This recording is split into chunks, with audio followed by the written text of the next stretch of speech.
So hello guys, welcome to our YouTube channel after a long time. So आज हम करने जा रहे हैं टाइम एंड टाइम अगेन, जो कि ए रामानुजन के द्वारा लिखी गई थी, पब्लिश की गई थी। उसके question and answer brief description देख लेते हैं ए रामानुजन जी का। तो उनका जन्म 1929 में हुआ था और उनकी डेथ 1993 में हुई थी। वो एक इंडिया के फाइनेस्ट इंग्लिश लैंग्वेज पोइट माने जाते हैं इंडिया से। अब बढ़ते हैं क्वेश्चन आंसर की तरफ। What did you think the poem was about when you read the first few lines? जब आप पहली कुछ लाइन्स पढ़ते हैं, वो कुछ लाइन इस प्रकार थी: और listen to the clock towers of any old well managed city. जब आप इन शुरुआती लाइनों को पढ़ते हैं तो आपको ये पोएम किसके बारे में लगती है? तो as we read the first line of the poem, जब हम पहली लाइन को पढ़ते हैं या कुछ चंद लाइनों को पढ़ते हैं इस पोएम की, we thought that the poem is about clock towers. तो हमें लगता है कि ये पोएम तो क्लॉक टावर्स के बारे में है। We thought that it was clock towers giving varied time to varied people.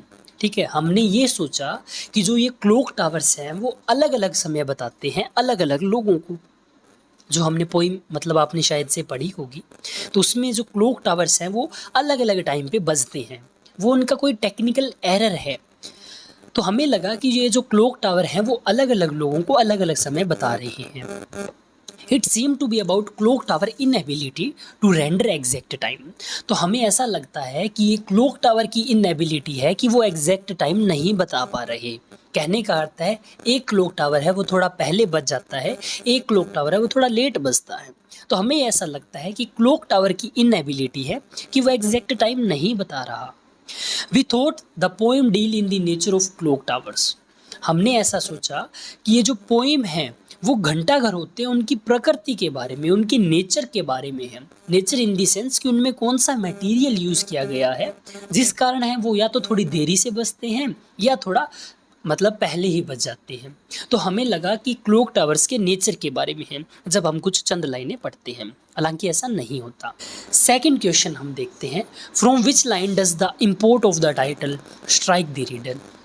मतलब किस पंक्ति से ऐसा लगता है कि ये जो टाइटल है वो इस पोएम के लिए एग्जैक्ट सही है? तो जब हम लास्ट में आते हैं इस पोएम के, जिसमें लास्ट पैराग्राफ में आते हैं, through the knocked out clock work after a right a peace march time bomb or a precise act of nature in a night of lightnings। तो इसमें ये जो पहली लाइन है कि after a riot a peace march time bomb, मतलब जब कोई एक राइट हो जाता है, झगड़ा हो जाता है धर्म के नाम पे, चाहे हिंदू हो या मुस्लिम हो, मुस्लिम है या ईसाई हो, कौन सा भी धर्म है, जब धर्म के नाम पे कोई लड़ाई हो जाती है, फिर वो लड़ाई शांत होती है, फिर एक पीस मार्च निकाला जाता है। पर उस पीस मार्च के दौरान भी क्या होता है, फिर से लड़ाई शुरू हो जाती है, किसी कारण फिर से लड़ाई शुरू हो जाती है। हो सकता है वहाँ पे उस पीस मार्च में किसी ने भड़काऊ भाषण दे दिया हो, कुछ ऐसी भड़काऊ बातें कर दी हों, मतलब झगड़ा ख़त्म हुआ, पीस मार्च निकाला जा रहा है और फिर से उस पीस मार्च में क्या हो गया, लड़ाई हो गई। तो अब ये टाइटल देखो हमारे पोएम का, टाइम एंड टाइम अगेन, मतलब समय समय के बाद। तो ये टाइटल जब हम ये जो लाइन है जब हम ये पढ़ते हैं तो हमें लगता है कि इस लाइन से ही हमारा जो टाइटल है वो लिया गया है। थर्ड क्वेश्चन है, what makes for the differences between time keeping of various clocks, what is the implicate comparison? तो इसका कहने का अर्थ है कि ऐसी कौन सी चीज़ें हैं जिनके कारण जो घड़ियों में टाइम है वो थोड़ा चेंज हो जाता है, वेरी करता है, इक्वल नहीं रहता। मतलब एक टाइम शो नहीं करती, घड़ियाँ होती हैं एग्जैक्ट टाइम, हर घड़ी में कोई ना कोई अलग टाइम रहता ही रहता है। और इस सिचुएशन को हमने किस चीज़ से कंपेयर किया है कि हर घड़ी में सेम टाइम नहीं रहता, कुछ घड़ियाँ हैं मतलब जो क्लॉक टावर्स थे वो पहले बज जाते हैं, कुछ लेट बजते थे। इस चीज़ को हमने किससे कंपेयर किया है, कौन सी सिचुएशन से कंपेयर किया है? तो आंसर देखते हैं। These differences are created by variation in the metallurgy of gong, setting of frequency and variation in wavelength। कहने का अर्थ है कि ऐसा इसलिए हो सकता है कि जो ये घड़ियाँ होती हैं, क्लॉक टावर होती है, इनमें ब्रोंज़ का यूज़ किया जाता है, ब्रोंज़ से बने होती हैं ये। और ब्रोंज़ क्या है, एक एलॉय है जिसमें जो कॉपर है और टिन है इन दोनों को मिलाया जाता है।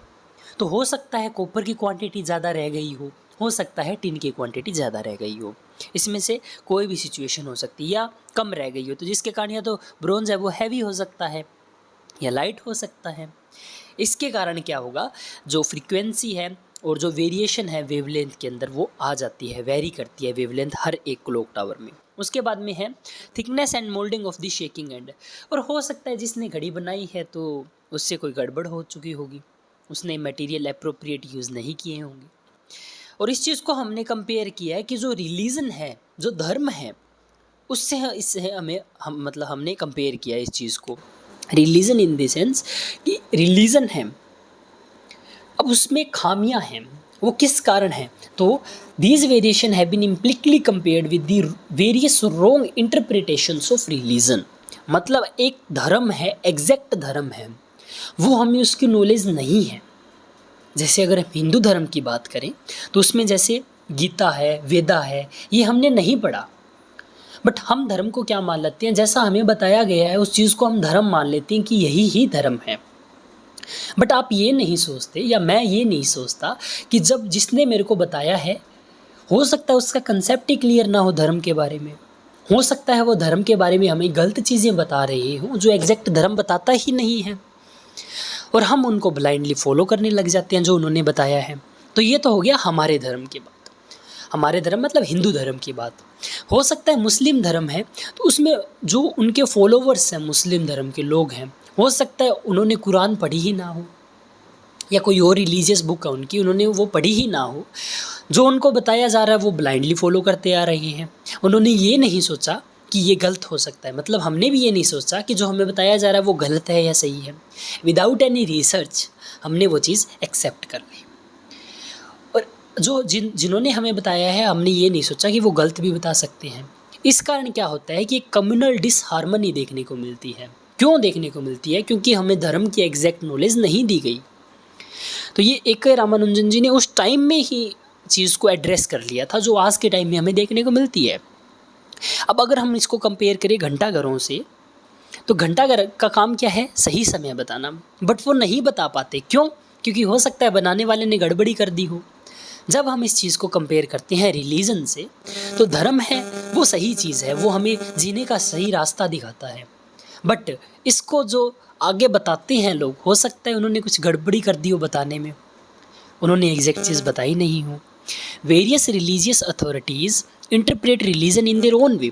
जो धार्मिक ये जो संस्थाएं होती हैं वो धर्म को अपने अकॉर्डिंगली बता देते हैं लोगों की, धर्म तो ये है, और हम उन्हें मानने लग जाते हैं।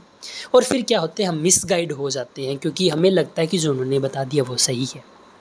तो घंटाघरों को, या जो घंटाघरों के अंदर ये जो टाइम का वेरिएशन देखने को मिलता है, इसको कंपेयर किया गया है रिलीजन से।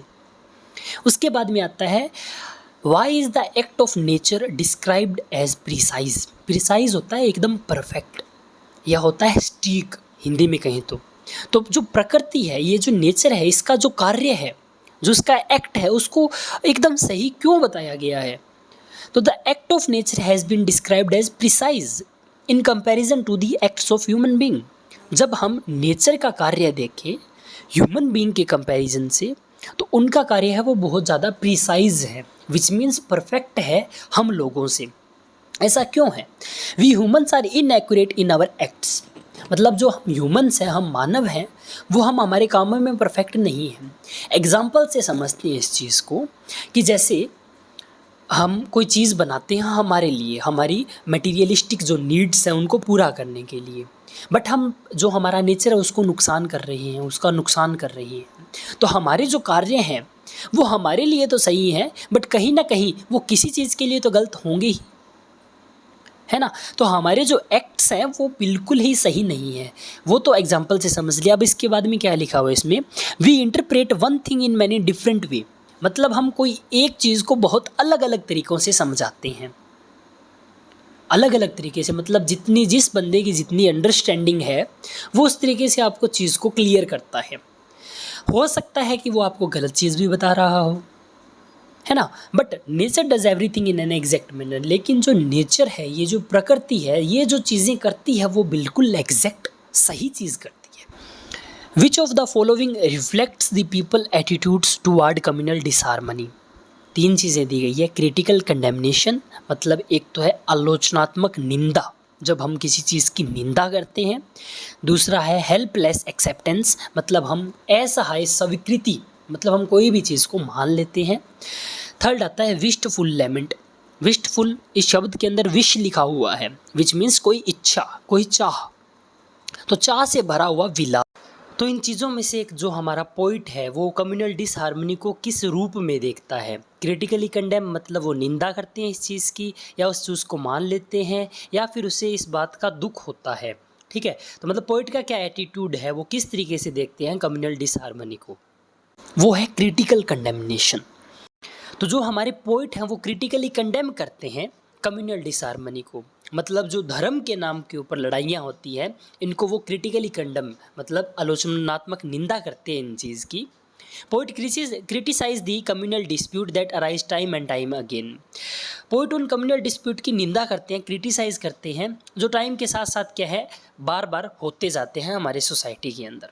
Poet strongly believes that these differences will solve on their own with time silently. Poet का ऐसा मानना है कि ये जो डिस्प्यूट्स हैं, ठीक है, जो ये डिफरेंसेस हैं धर्म के नाम पे, ये एक टाइम के बाद में अपने आप ही ख़त्म हो जाएंगी, हमें लड़ाई करने की ज़रूरत नहीं है। The only time is needed and a little break from this matter. हमें थोड़े से समय की ज़रूरत है और हमें साइलेंटली इन मैटर को क्या है, होने दिया जाना चाहिए, मतलब इन्हें डिस्कशन की ज़रूरत नहीं है इन मैटर्स पे, हमें इन मैटर से थोड़ा ब्रेक चाहिए। Sometimes no discussion is needed on this matter, instead time should be given to let the matter dissolve on its own without further issue. मतलब हमें लड़ाई से, डिस्प्यूट से, ये जो मैटर्स है, जो धर्म के नाम पे डिफरेंसेस हैं हमारे बीच में, इनके ऊपर लड़ाई करने की ज़रूरत नहीं है। टाइम के साथ साथ क्या होगा कि ये अपने आप सॉल्व हो जाएंगे। हमें डिस्कशन की, कहने का अर्थ है कि हमें ये आपस में डिस्कशन की भी ज़रूरत नहीं है ऐसे मैटर पे जो धर्म से रिलेटेड है। ठीक है, हमें कोई नया इशू ना क्रिएट करने के बजाय हमें इन मैटर को होने दिया जाना चाहिए, जो डिफरेंसेस चल रहे हैं इनको मतलब चले दिया जाना चाहिए, क्योंकि एक टाइम बाद में अपने आप सॉल्व हो जाएंगे। बट अगर हम इन चीज़ों के ऊपर लड़ाई करते हैं, डिस्प्यूट करते हैं, आपस में लड़ते हैं, कम्युनल डिसहार्मनी देखने को मिलती है, तो इन चीज़ों से करने से क्या है, ये जो मैटर्स हैं, ये डिफरेंसेस है, वो ख़त्म नहीं हो जाएंगे। तो हम कह सकते हैं कि जो हमारे पोइट हैं उन्होंने कम्युनल डिसहार्मनी को क्रिटिसाइज़ किया है। ठीक है, उसके बाद में आगे बढ़ते हैं। क्वेश्चन नंबर इसके अंदर आता है 6। Is the poet attitude a representation of how the average Indian feels both toward human violence and nature fury. Human violence मतलब जो मानव हिंसा है, और नेचर फ्यूरी मतलब जो प्रकृति का क्रोध है। अब ये पोइट का एटीट्यूड था। पोइट का एटीट्यूड मतलब पोइट का ऐसा मानना था कि ये जो ह्यूमन वायलेंस होती है वो इसलिए होती है क्योंकि धर्म को एज इट इज़ नहीं बताया जाता लोगों को, उसमें कुछ मतलब मसाला डाल के बताया जाता है ना। और हम ऐसा भी बिलीव करते हैं, पोइट ऐसा बिलीव करता है कि एक नेचर का एक क्रोध है, नेचर के पास एक ऐसी पावर है जिसके कारण जब वो यूज़ होती है तो सब कुछ सही हो जाता है। जैसे हम एग्जाम्पल से तौर पे समझें तो हम ऐसा मानते हैं कि ये जो कोरोना आया था, ठीक है, लैंडस्लाइड हो जाती है या थंडरस्टॉर्म्स या सुनामी वगैरह आती है, वो क्यों आती हैं? वो इसलिए आती हैं क्योंकि वो एक नेचर का जवाब है। जो ह्यूमंस है उन्होंने नेचर के साथ खिलवाड़ कर लिया, लेकिन ऐसी चीज़ें हैं वो एक नेचर का जवाब है सब कुछ बैलेंस करने के लिए। जैसे हम पॉपुलेशन एक्सप्लोजन जो आज के टाइम में देखने को मिलती है उससे जूझ रहे हैं, ये धरती जूझ रही है, तो कुछ ऐसी ऐसी बीमारियाँ आती है जिनसे बहुत ज़्यादा मृत्यु होती है लोगों की। तो इंडियंस है वो क्या फील करते हैं कि वो एक नेचर का जवाब है। पोइट भी ये बिलीव करते हैं। तो इस क्वेश्चन में ये पूछा गया है कि जो पोइट है, पोइट का जो एटीट्यूड है ह्यूमन वायलेंस और उसको ठीक करने के लिए नेचर का जवाब, क्या हर एवरेज इंडियन ऐसे ही सोचता है? तो इसका जवाब है हाँ, ऐसे ही सोचता है। आप खुद पे लेके देख लीजिए इस चीज़ को, आप ऐसा ही सोचते हैं कि जो हो रहा है वो एक नेचर का जवाब है सब कुछ बैलेंस करने के लिए।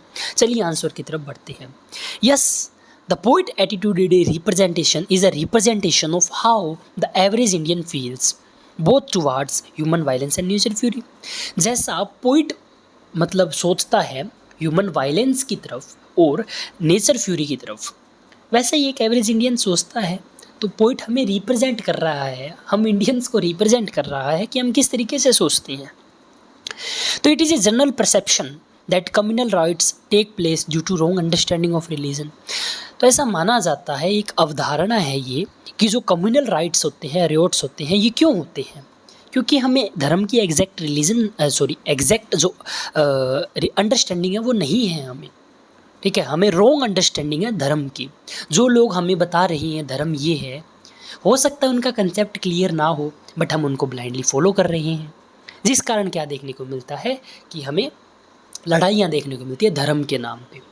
छोटी सी छोटी बात होती है, उसके ऊपर भी लड़ाइयाँ हो जाती है, हालांकि वो धर्म से रिलेटेड होती भी नहीं, बट वो लड़ाइयाँ होती हैं। कोई अगर एक हिंदू आदमी है और एक मुस्लिम आदमी है, उनके बीच में कोई लड़ाई होगी जिसका टॉपिक धर्म नहीं है, फिर भी वो एक धार्मिक मैटर बन जाता है। वो क्यों बन जाता है? क्योंकि एक तरफ हिंदू व्यक्ति है, एक तरफ मुस्लिम व्यक्ति है, तो उसको आज के टाइम में या पहले के टाइम भी ऐसा माना जाता था कि ये तो धर्म के नाम पे लड़ाई हो रही है, ये एक धार्मिक मैटर है, और फिर लड़ाई शुरू हो जाती थी।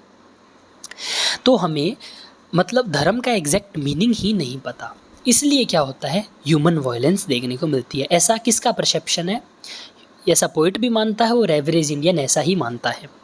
दूसरी चीज़ है, this is also a common thought, और ये क्या है, एक सामान्य विचार भी है, that natural calamities are nature own way of balancing itself. और एक हमारा ये थॉट भी रहता है, ये कॉमन थॉट है कि जो कैलेमिटीज़ आती हैं, मतलब ये जो आपदाएं आती हैं, वो एक नेचर का तरीका है सब कुछ बैलेंस करने का, मतलब नेचर का खुद का तरीका है सब कुछ चीज़ें बैलेंस करने का। तो ये चीज़ भी हम बहुत अच्छे तरीके से मानते हैं, है ना। हम मानते हैं कि नेचर है, उसी ने ये किया है ताकि सब कुछ चीज़ें बैलेंस हो सके। जैसे पॉपुलेशन वाला एग्जांपल लेते हैं, या हमारा जो एनवायरनमेंट है वो कितना हमने डिग्रेड कर दिया है, हमने कितना पोल्यूट कर दिया उस चीज़ को, एनवायरनमेंट को, ह्यूमंस ने। इसलिए तो हमारे जो एक्ट्स हैं वो एक्यूरेट नहीं है ना। उस जो क्वेश्चन था पहले वाला, इससे पहले वाला, तो ये एक कॉमन परसेप्शन है, कॉमन थॉट है कि जो नेचर है वो एक टाइम के बाद में, एक पीरियड ऑफ टाइम के बाद में जवाब देना शुरू करता है, और वो उसका खुद का तरीका है सब कुछ चीज़ें बैलेंस करने का।